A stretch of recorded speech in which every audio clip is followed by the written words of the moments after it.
Welcome to Diminished Tech. Sorry it's been a while, guys. Hope everyone had a happy holiday season as well as Happy New Year. So today we're going to be continuing our TP-LINK Omada implementation series.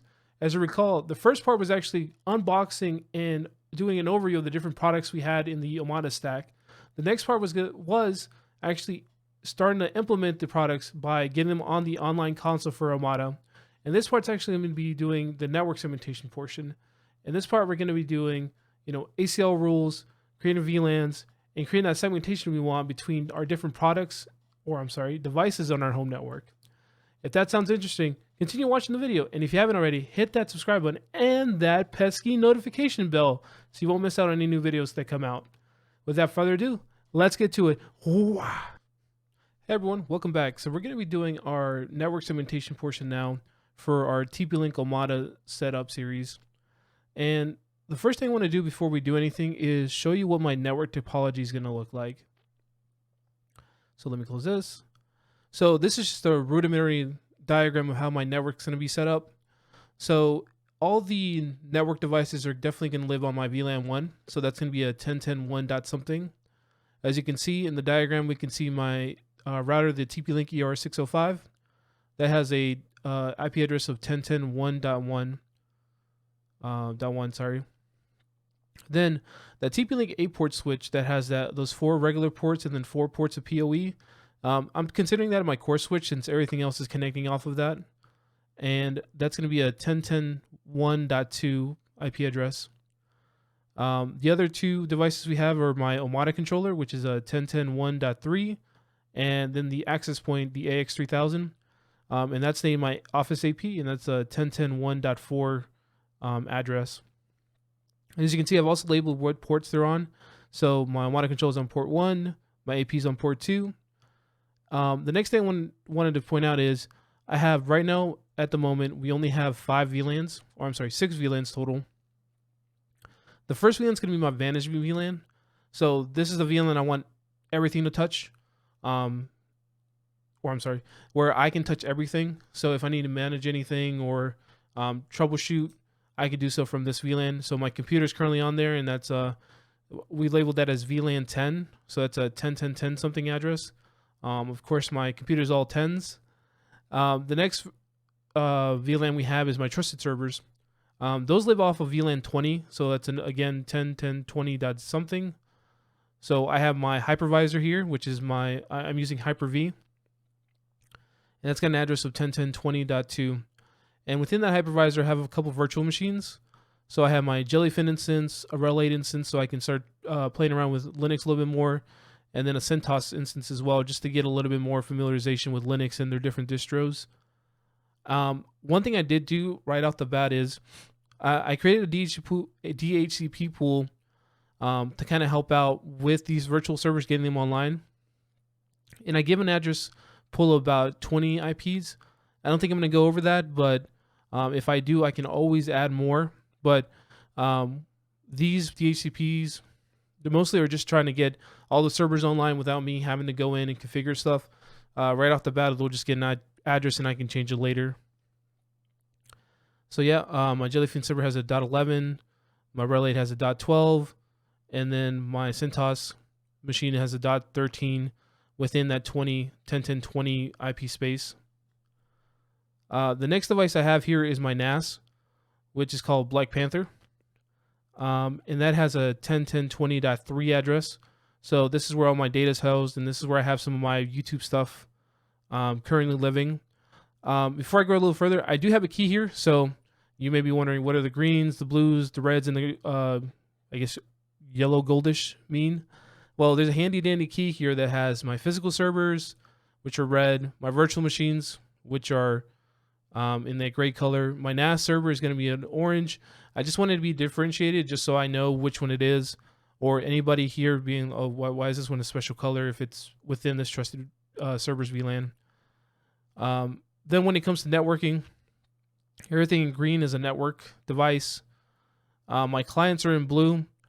And then I also wanted to do the different connections I have going from the switch. So right now, a solid line with an arrow is a non-PoE connection, while a dotted line with an arrow is a PoE connection. And that just makes it easy for me to differentiate between ports that have active PoE versus don't.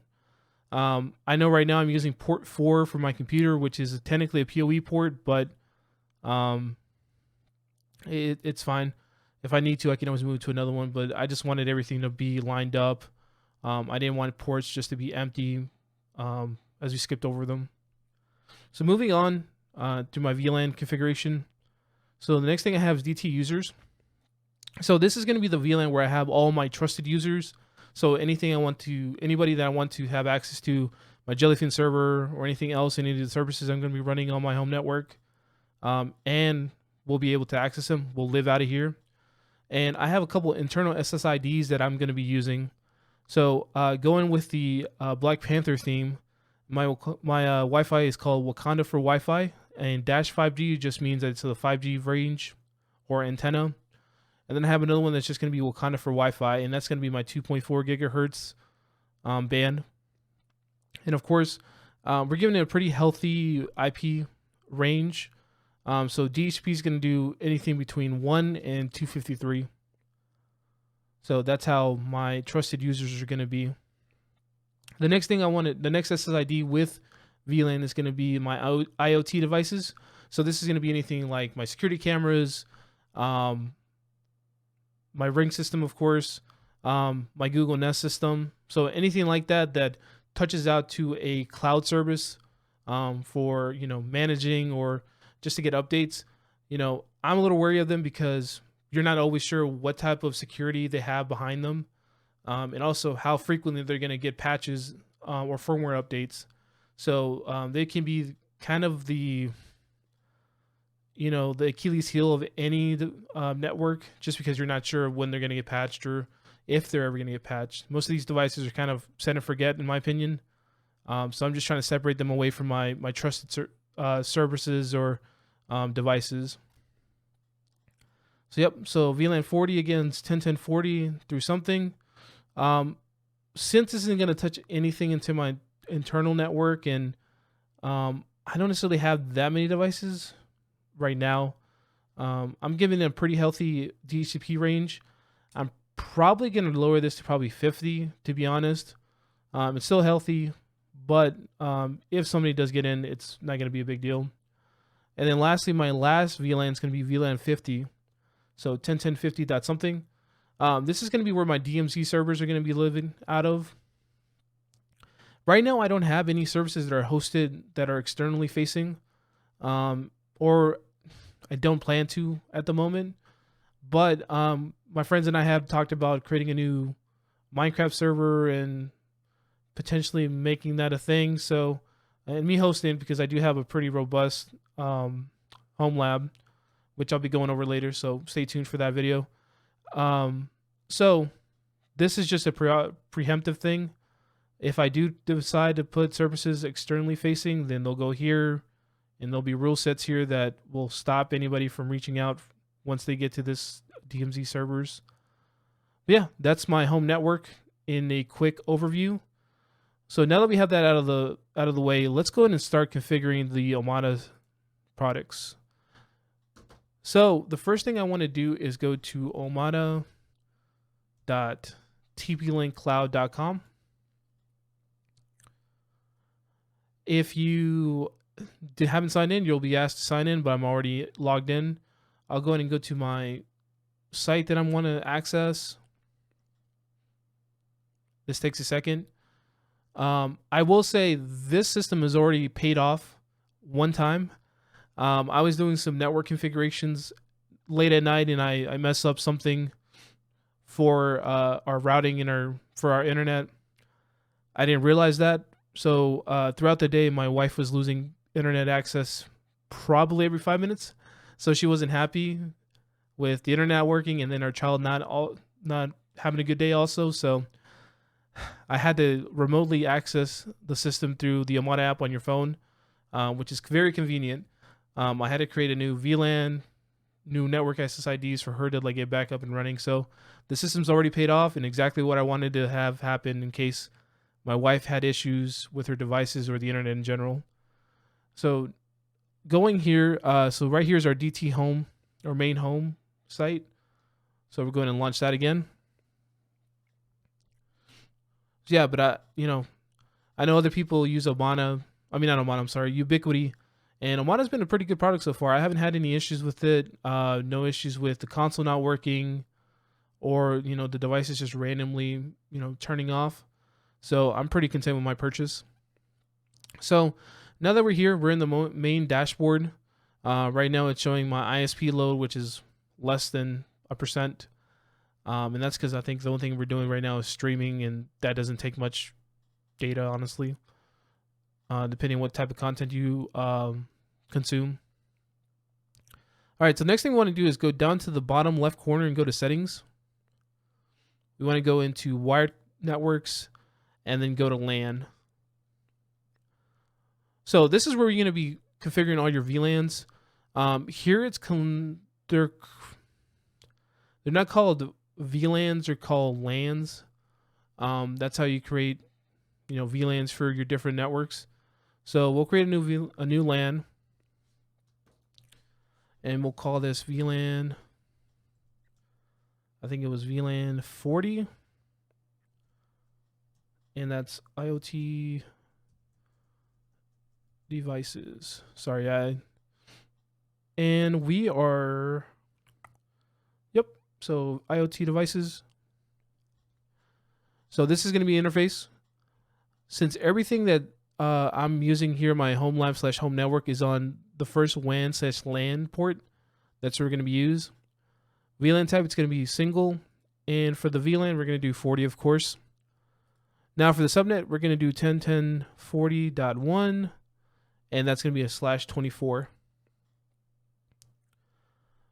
So domain name, we don't have a domain at the moment. I do have an Active Directory instance, but I don't want to put it in here for now.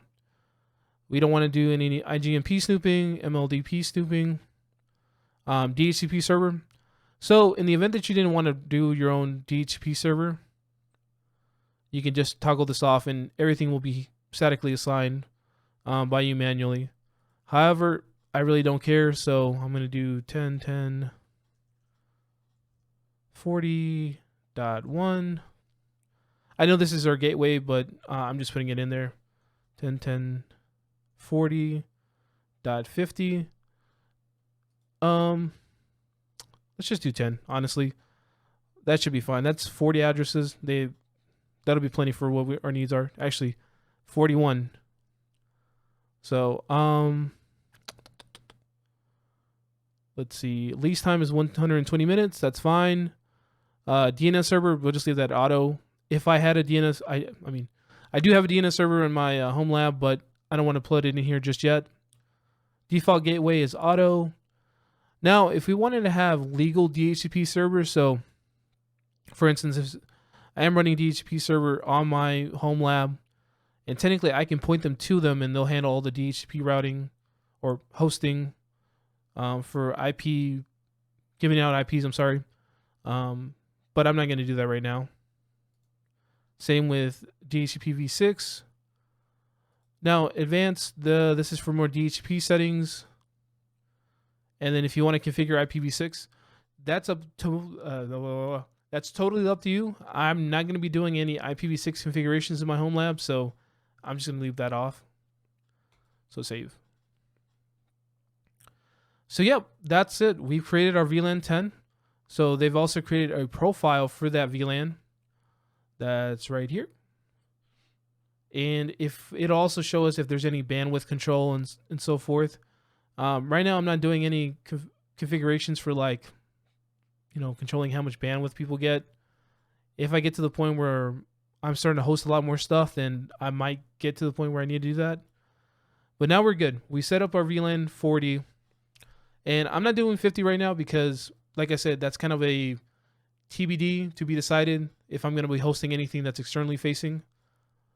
All right, so now let's go ahead and do a wireless network. All right, so here we are. So as you can see, I have my Wakanda for Wi-Fi 5G, which is a WPA personal security, and it's 5 gigahertz. And it's being given any IP through VLAN 30. As you can see as well, we have our Wakanda for Wi-Fi, which is just a regular one. WPA personal, and it's 2.4 gigahertz. So there we are. So now we're going to create a new one, and we're going to call it Wakanda for Wi-Fi dash IoT. And we'll give it both 2.4 gigahertz as well as 5 gigahertz. This guest network. Okay. If you wanted to make this a guest network, we could. So now I'm going to make a super secure password for it. So give it a. That should be good. Advanced settings. So we're going to definitely broadcast this SSID for now.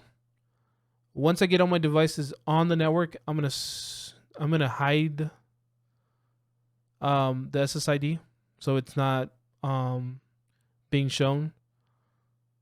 So next is gonna be VLAN, and we're gonna give it VLAN 40. WPA2 PS key and /AES is fine. Protecting management frames. Yeah, we're not going to worry about that. We don't want to client rate limit profile. We don't want to do any of this right now.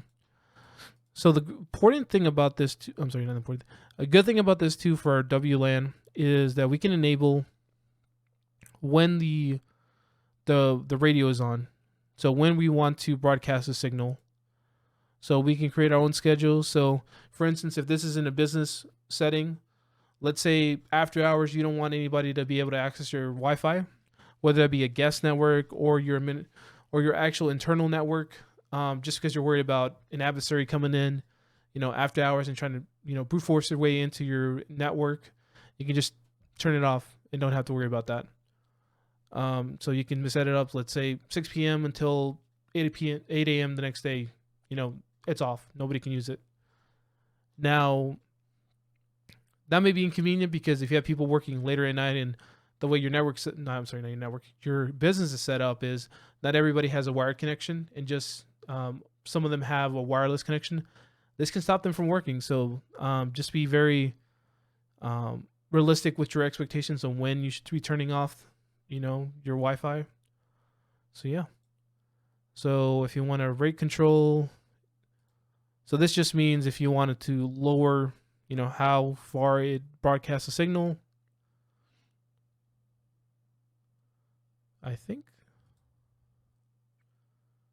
Oh, okay, gotcha. That's not what I thought it was. I thought it was kind of the broadcast signal. That's something completely different. This is, how many megabits per second you want to be able to pass through.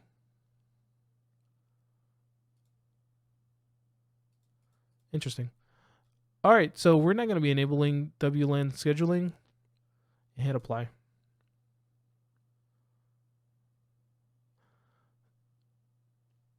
I didn't set up a write limit.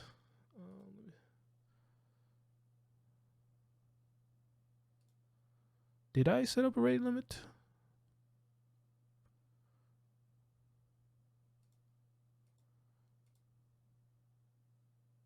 Interesting.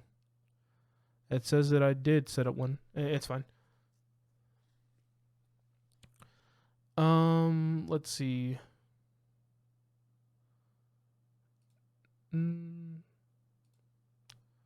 Let's see. Let's go to bandwidth control. Okay, that's not there. Anyways, let's not worry about that now. So if I go down here to my network settings, I should see my Wakanda for Wi-Fi IoT show up. And something interesting that you'll notice is if I do a CMD and I ping 10.40.1, I'm going to be able to access it. So the way we have it configured right now is anything on the network can get to our 10.10.40. Our VLAN 40, which is our IoT devices. Now, the way to stop that from happening is we go to network security and we're going to create an ACL or access control. And we're going to go to switch control, create a new role, and we're going to do deny Oh, we'll do VLAN 40 deny.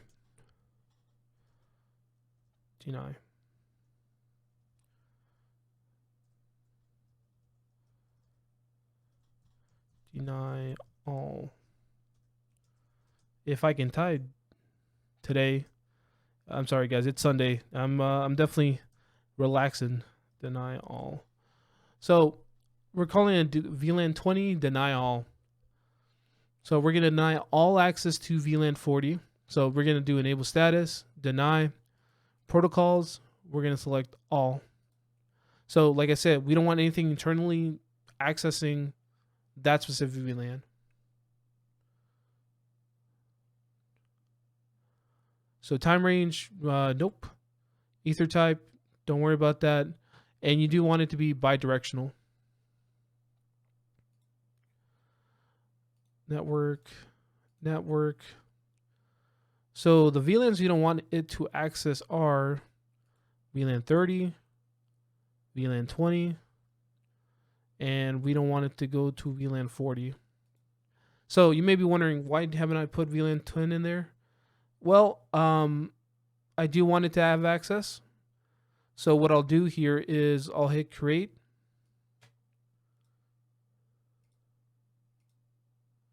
Not the VLAN, we're gonna do ports. And we're gonna do all. All right.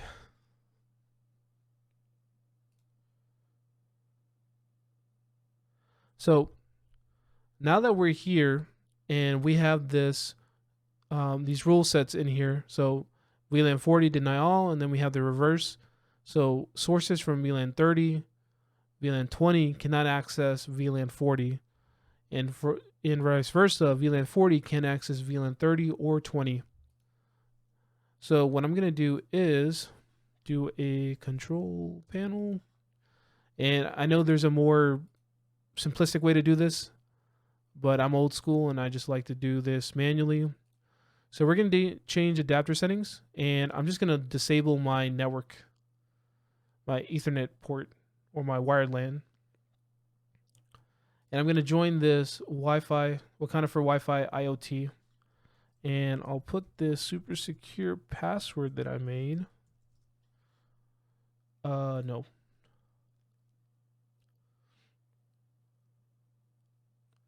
Now, if I wanted to get more secure as well, what I could do is I can also restrict, devices from talking to each other on that VLAN. However, that breaks my ring system. So I don't want to do that at the moment.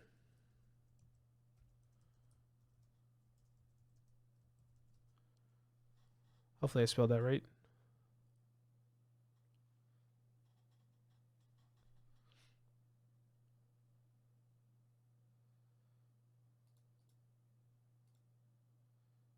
All right, it's connecting. What?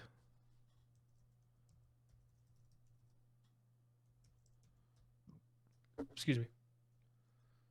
I might have to troubleshoot this real quick.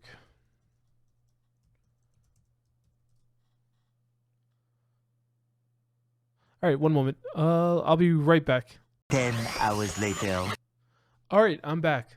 So I made quite a bit of mistake. I actually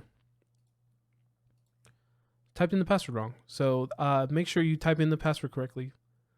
Now, as I was saying, so let's go to Wakanda for Wi-Fi IoT, hit connect, and I'll put in that super secure password that I created again. And we don't want it to access anything for now. All right, so we're on and secured. So like I said before, we're creating an ACL rule that says we don't want anything that's on VLAN 20 or 30 to communicate with this VLAN. So if we do CMD and we ping, for instance, I know that on 20, 2 is our Hyper-V server, so I couldn't hit that. And as you see, there's no connection there. So for VLAN 30, I'm not sure of any specific IP, so I'll just do the gateway, which is .1. As you can see, I'm not able to reach it. However, I don't want to do that. However, there we go. Sorry. However, if I do ping 10.10.10.10, which is my, oh wait, that's not my computer anymore. Sorry. My computer's not online. So 10.10.10.1.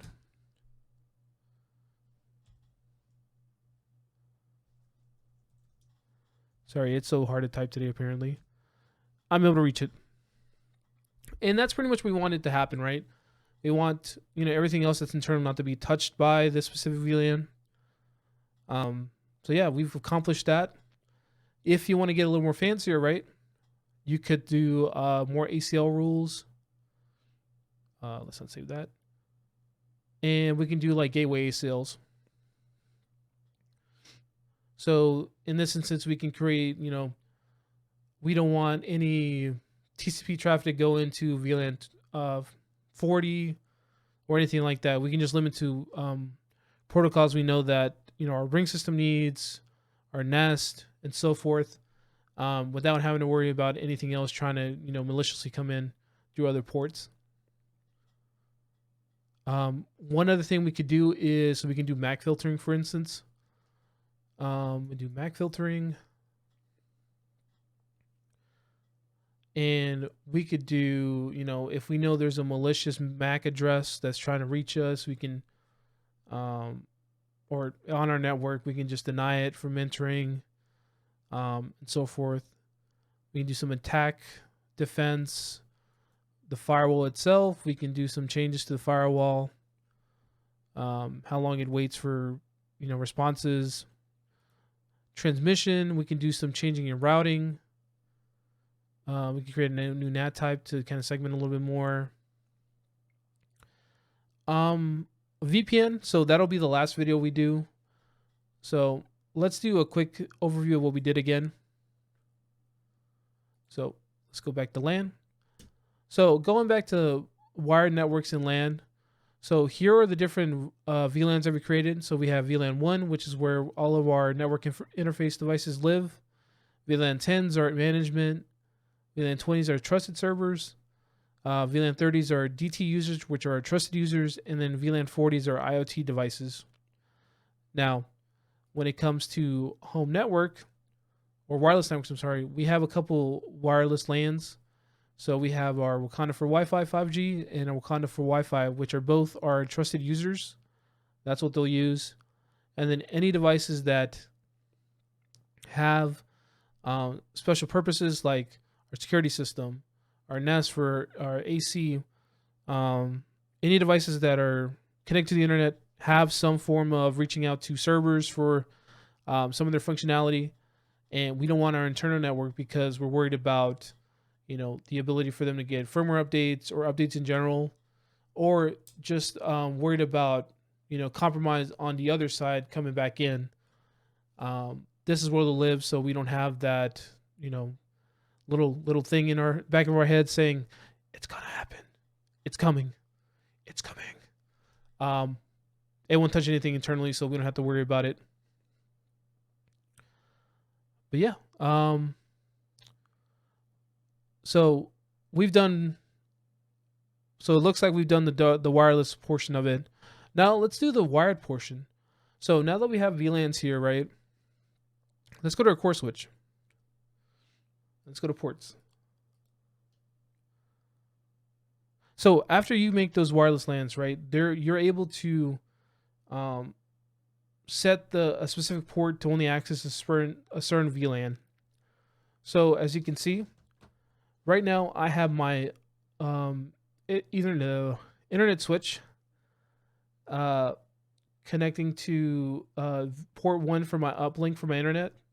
My port 2 on my switch is for my Office AP, and it's able to access all the VLANs, of course. And that's because we want it to pass through any VLANs we created. Same with the Omada controller. Now, when it comes to my computer, as you can see, my computer is on VLAN 10, and we've created the right here profile that says so. So, since my computer is currently off, for instance, let's say I want to do VLAN 30, right? and we'll hit apply. So we'll do CMD again, and we do IP config /all. So as you can see, I have that VLAN 40 address because of my wireless. So what I'm going to do is hit properties. Nope, sorry. Hit disconnect. And then I'll hit forget. And we'll forget it. So now what I'm going to do is go back into my network settings and hit disable to enable.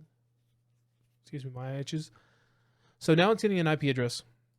So now if you run that same command again, as you can see, I have a 10.10.30.12 address, and that's my preferred address. So now if we go back to our, let me go ahead and refresh Omada 2. It'll take a moment.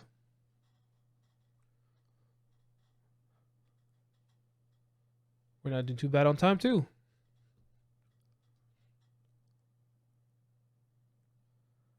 All right, now that it's backloaded, we'll go to ports. As you see, port 4 is back online and before it was offline. My Hyper-V server is showing is offline right now. Interesting. We'll worry about that when we get to it. All right. So now if I want to go edit again, I'm going to change it back to that VLAN 10. So now if I do CMD, I know there was another one. So IP config /release. And that's just to release my current IP, which may still be that 30. And do renew. It's going to renew my IP lease. And now as you can see, I do have that 10.10.10.10 address. There's still a lot of 10s. But yeah, that's how you kind of administer which VLANs you want on specific ports. So yeah. Yeah, I'm not sure why this is offline. I'm going to have to do some troubleshooting on that. But yeah, that's pretty much the way to, one, create VLANs on your network to create segmentation, then create ACL rules to ensure that no VLANs that you don't want to have access to each other don't have access to each other. And then also how to provision ports and, you know, assign the specific VLAN that you're supposed to access. And sorry if I think I just said the same thing twice. But yeah, that's pretty much how you do it here on the Omada console. And quite honestly, like I stated before earlier in the video, I'm pretty happy with the system. It's helped me save my wife's from a lot of internet issues about 2 weeks ago. And yeah, I'm impressed. And I'm hoping to add a 10 gig switch here eventually from the Omada stack. Just so I can have 10 gig internet or 10 gig backbone for my servers and my computer here to have its own out-of-bound network. But yeah, if you have any questions about how to configure anything, you know, just hit the comment section. I'll be more than happy to help. And if this sounds interesting, stay tuned for our VPN setup on the Omada system. I'm going to create a VPN tunnel, one, so I can actually share my Jellyfin library with my friend, which lives about 10 miles away. We're going to create a VPN tunnel so we can communicate to each other and see each other's libraries. So we can kind of cut the cord on some things. But yeah, that's everything I have for you guys. Thanks very much for watching. If this type of content interests you, you know, hit the subscribe button and that pesky notification bell so you don't miss any time I post another video. Without further ado, I'll see you guys next time.